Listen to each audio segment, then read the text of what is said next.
मेरा नाम काजल है। अभी 24 की हूँ, पर ये बातें उस टाइम की हैं जब मैं 18 से 19 की रही होगी। गांव हमारा छोटा सा है, पंजाब के साइड में, जहाँ खेतों की महक सुबह शाम आती रहती है और शाम ढलते ही सन्नाटा छा जाता है। मेरा शरीर उस टाइम भी ऐसा ही था जैसे अब है, थोड़ा भरा हुआ, कमर पतली, और जो कुछ ऊपर नीचे है वो थोड़ा ज़्यादा ही। लड़कियाँ मुझसे जलती थीं और लड़के, खैर, वो तो पीछे पीछे घूमते ही थे। मैं ज़्यादा बनती संवरती नहीं थी, बस सादे सूट सलवार में ही रहती थी। पर लोग कहते थे कि मेरी चाल में कुछ ऐसा है कि नज़रें अपने आप चली जाती हैं। मैं हंस देती थी, सोचती थी कि लोग भी ना कुछ भी बोलते हैं। अंकित हमारे पड़ोस में ही रहता था। उसका घर हमारे घर से बस एक दीवार अलग। बचपन से हम साथ खेलते थे। वो हमेशा मुझे तंग करता, कभी मेरी गुड़िया छीन लेता, कभी मेरे बालों में रिबन बांध देता और कहता, देख काजल, तू दुल्हन लग रही है। मैं गुस्सा होकर मारने दौड़ती तो वो हंसता हुआ भागता।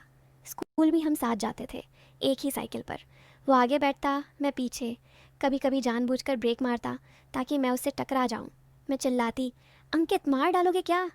वो हंसता, अरे बस थोड़ा मज़ा ले रहा हूँ। फिर हम बड़े होने लगे। मैं 10वीं में आई तो मुझे लगा कि अब वो थोड़ा अलग हो गया है। पहले जैसे शरारतें कम कर दी। अब जब मिलता तो घूरता ज़्यादा था। मेरी आंखों में देखकर बात करता। मैं शर्मा जाती। गांव में लड़कियां जल्दी समझने लगती हैं कि लड़के की नज़र में क्या चल रहा है। मेरी सहेली रेणुका ने एक दिन कहा, काजल, अंकित की नज़रें तेरे पर टिकी रहती हैं, लगता है कुछ कुछ हो रहा है। मैंने हंस कर कहा, पागल है तू, वो तो बस बचपन का दोस्त है। पर अंदर से दिल धुक धुक करने लगा था। एक बार गर्मियों में छुट्टियां थीं। घर में मम्मी पापा खेत पर गए थे। मैं घर पर अकेली थी। दोपहर का वक्त था, गर्मी बहुत थी। मैं अपने कमरे में पंखे के नीचे लेटी थी, स्लिप पहने हुए। दरवाज़ा खुला था क्योंकि हवा आ रही थी। अचानक अंकित की आवाज़ आई, काजल, घर पर है? मैं घबरा गई। जल्दी से दुपट्टा ओढ़ा और बाहर आई। वो दरवाजे पर खड़ा था। उसके हाथ में आमों की टोकरी थी। बोला, देख, हमारे पेड़ से ताजे आम तोड़े हैं, तेरे लिए लाया। मैंने मुस्कुराकर कहा, अंदर आना। वो आया, कमरे में बैठ गया। गर्मी थी तो वो बार बार पसीना पोंछ रहा था। मैंने पानी दिया। वो पीते हुए बोला, काजल, तू अकेली है घर पर? मैंने कहा, हाँ, मम्मी पापा खेत पर हैं, शाम तक आएंगे। वो कुछ देर चुप रहा, फिर बोला, बहुत गर्मी है ना? मैंने कहा, हाँ।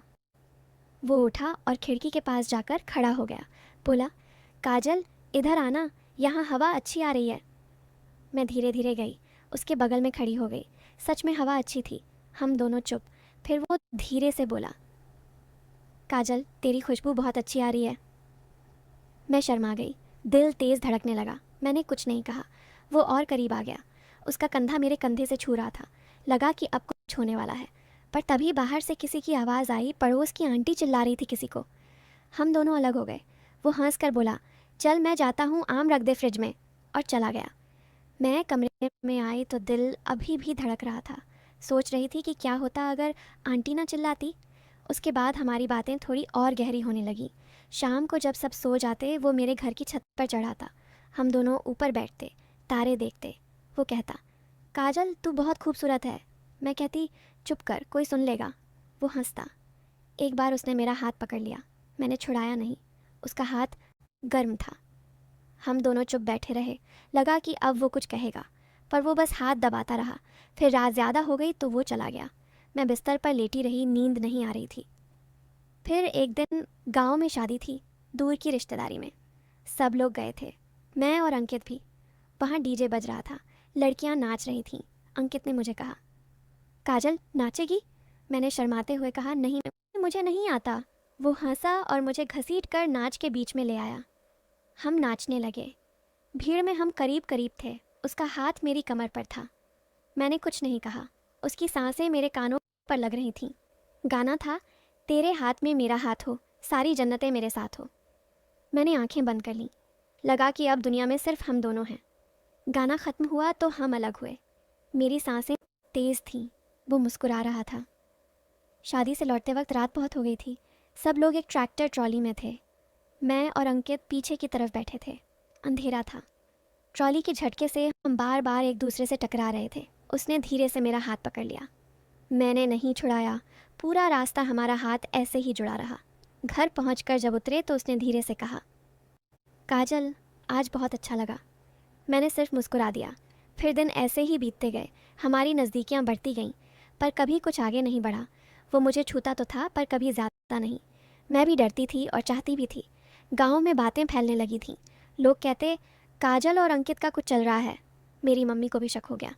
एक दिन उन्होंने पूछा, काजल अंकित से ज़्यादा बातें करती है क्या? मैंने ना में सिर हिला दिया, पर दिल जानता था कि कुछ तो है। फिर अचानक उसके पापा का ट्रांसफ़र हो गया शहर में। वो लोग जाने वाले थे। उसने मुझे बताया नहीं। मैं खुद उसके घर गई। वो सामान पैक कर रहा था।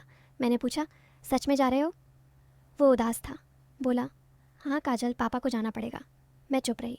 वो बोला, काजल मैं तुझसे बहुत कुछ कहना चाहता था। मैंने पूछा, क्या कहते? वो रुक गया। उसकी माँ आ गई। मैं घर चली आई। रात भर रोती रही। वो चले गए। कई महीने कोई खबर नहीं। मैं उदास रहने लगी। फिर एक दिन उसका फ़ोन आया। बोला, काजल मैं वापस आ रहा हूँ कुछ दिन के लिए। मैं खुश हो गई। वो आया। हम फिर वही छत पर मिले। अब हम दोनों बड़े हो चुके थे। वो बोला, काजल याद है मैं तुझसे कुछ कहना चाहता था? मैंने कहा, हाँ। वो मुस्कुराया और बोला, मैं कहना चाहता था कि तू मेरी सबसे अच्छी दोस्त है। मैं नहीं चाहता था कि हमारी दोस्ती कभी ख़त्म हो। बस यही। मैं चौंक गई। सारी की सारी कल्पनाएं, सारे सपने एक पल में ख़त्म। पर अंदर से राहत भी हुई। मैं हंस पड़ी। बोली, बेवकूफ़, मैंने तो कितना कुछ सोच लिया था। वो भी हंसा। उस दिन हमने घंटों बातें की, बचपन की, आने वाले दिनों की। उसने कहा, काजल दोस्ती में भी तो वो सब होता है जो केयर, विश्वास, साथ, बस नाम अलग है। मैंने सिर हिलाया। आज भी हम अच्छे दोस्त हैं। कभी कभी फ़ोन पर बात होती है। वो मजाक करता है, हम दोनों हंस पड़ते हैं। बस यही नहीं, अभी तो और भी बहुत कुछ बाकी है कहानी पर। एक दिन रात को अंकित मेरे घर पर आया जब सब सो गए थे। जैसे ही मैं दरवाज़ा खोला, अंकित अपने हाथ में एक पैकेट पकड़ा था। वो दिखाया नहीं और वो बोला, समय आने पर दिखाऊंगा। हमने रात भर बातें की। तभी अंकित मेरे तरफ देखता है और कहता कि काजल तू कितनी सुंदर है, मन करता है अभी। और छोड़ो भी, हम अच्छे दोस्त हैं। तब मैं अंकित को बोलती हूँ कि जो भी तुम्हारे मन है तुम बोल सकते हो, क्योंकि हम अच्छे दोस्त जो है।